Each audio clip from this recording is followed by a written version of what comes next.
Tu como é que interpreta a Bíblia? Porque, assim, ela tem certas... Como eu poderia dizer?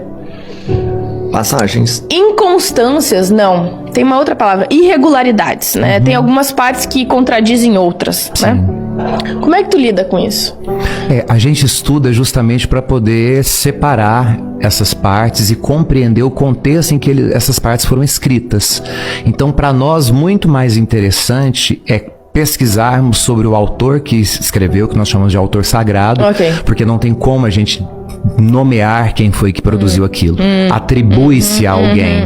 Então a gente vai estudar o contexto político geográfico, o geopolítico da época, o contexto em que o sistema político operava naquele momento do texto, para nós entendermos o que o texto quer dizer. Eu não posso simplesmente pegar o texto isolado e dizer, isso aqui é a palavra revelada e Deus quis isso e foi assim e encerra-se o assunto. Então você tem que ter uma perspectiva exegética para poder esmiuçar aquelas coisas que estão escritas na palavra. Nós cremos piamente, de forma piedosa, eu quero dizer, que a Bíblia de fato ela é uma inspiração divina, né? E não teria como não ser para se ter perpetuado ao longo de tantos séculos, né? Só no cristianismo nós temos 2000 anos de escrituras, né? E as escrituras começam com o judaísmo, nós estamos falando aí de 4000 anos antes de Cristo.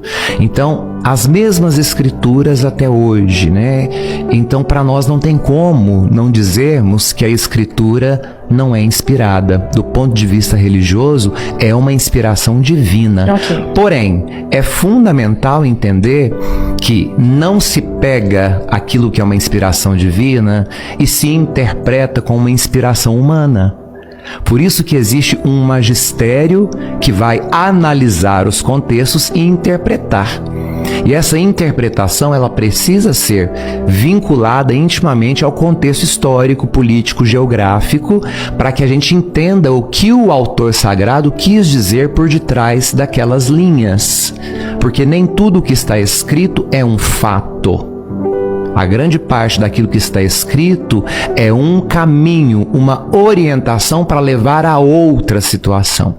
Então, como nós interpretamos? A partir do magistério, da autoridade daqueles que juntaram ao longo dos séculos, tiveram o trabalho de juntar esses textos para formular um texto único, né, do começo ao fim, num único que nós chamamos de Bíblia, né, que é o coletivo dos livros, juntar isso tudo ao longo dos séculos e dizer, olha, para a nossa fé, para aquilo que nós acreditamos, a partir destes textos, nós vamos construir toda a história da salvação e o fundamento da nossa fé que vai gerar aquilo que nós chamamos de comunidade, igreja. Então, nós temos que olhar para trás e entender também o contexto daqueles que separaram estes textos que estão ali e não outros, porque existem vários. E respondi o que você me perguntou? Sim.